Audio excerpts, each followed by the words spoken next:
आर्य news देख रहे हैं आप और मैं हूं आपके साथ जावेद अली बख्तू। चलाए देश और दुनिया की तमाम खबरों को आप तक पहुंचाने का शुरुआत करेंगे स्पीड न्यूज के साथ। प्रधानमंत्री नरेंद्र मोदी ने 16वें प्रवासी भारतीय सम्मेलन का किया संबोधित। कार्यक्रम के उद्घाटन सत्र के दौरान सूरीनाम के राष्ट्रपति चंद्रिका प्रसाद संतोखी मुख्य अतिथि के रूप में हुए शामिल। पीएम ने 16वां प्रवासी भारतीय सम्मेलन के दौरान आत्मनिर्भर भारत के सपने पर की चर्चा। कहा, आज भारत का लोकतंत्र दुनिया में उदाहरण बन रहा है। गुजरात के पूर्व मुख्यमंत्री माधव सिंह सोलंकी का निधन। 94 साल की उम्र में सोलंकी ने ली अंतिम सांस। महाराष्ट्र में भंडारा के जिला अस्पताल में शॉर्ट सर्किट से हुआ हादसा। आग में 10 बच्चों की मौत। सीएम उद्धव ने दिए जांच के आदेश। भंडारा जिला अस्पताल हादसे की जांच कराएगी महाराष्ट्र सरकार। पीड़ित परिजनों को 5-5 लाख का मुआवजा देने का किया ऐलान। हादसे में 10 बच्चों की झुलसकर हुई मौत। भंडारा अस्पताल में हुए हादसे पर राहुल गांधी ने दी प्रतिक्रिया। राहुल गांधी ने ट्वीट कर कहा, पीड़ितों की सहायता करे महाराष्ट्र सरकार।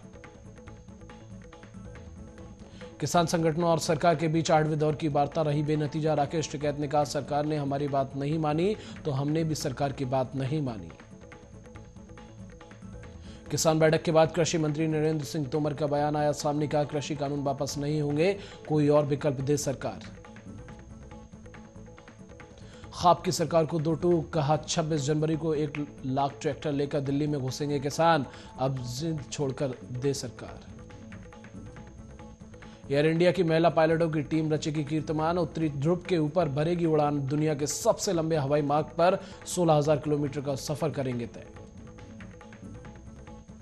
बीएसएफ ने भारत पाकिस्तान अंतर्राष्ट्रीय सीमा से 6 पाकिस्तानी जवानों को पकड़ा। गिरफ्तार किए गए सभी लोगों की आयु 20 से 21 वर्ष के बीच।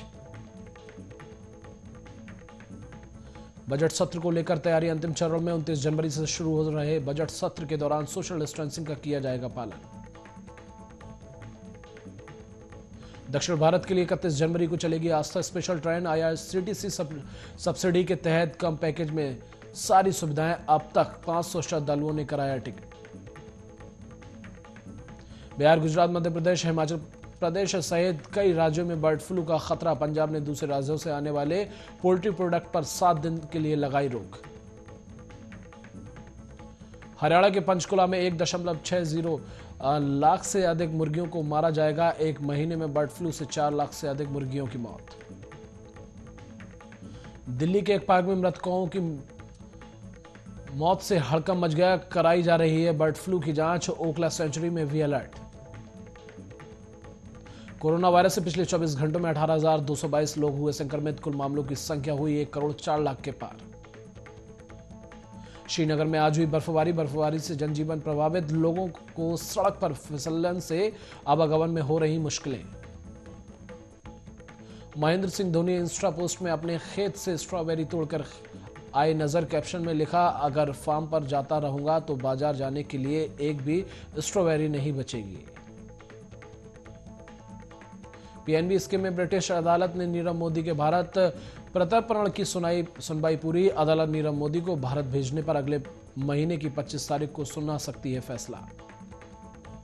पाकिस्तान के हिंदू मंदिर में तोड़फोड़ के मामले में मुख्य आरोपी फैजुल्ला गिरफ्तार। अब तक 10 लोग सलाखों के पीछे। यूएस हिंसा के बाद ट्विटर का एक्शन। ट्रंप का ट्विटर अकाउंट हमेशा के लिए किया गया बंद। फेसबुक, इंस्टाग्राम, यूट्यूब ने भी लगाया बैन।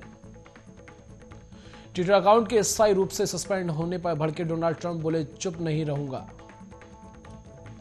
अमेरिका में नहीं थम रही कोरोना की रफ्तार। 24 घंटों में सामने आए 2,90,000 मामले। एक ही दिन में 3,676 लोगों ने कोरोना वायरस से गंवाई अपनी जान। ब्राजील के राष्ट्रपति बोल्सोनारो ने पीएम मोदी को लिखी चिट्ठी। जल्दी कोविड वैक्सीन भेजने की अपील। बोल्सोनारो के प्रेस ऑफिस ने जारी की चिट्ठी। और इसी के साथ स्पीड न्यूज में बस इतना ही। नमस्कार।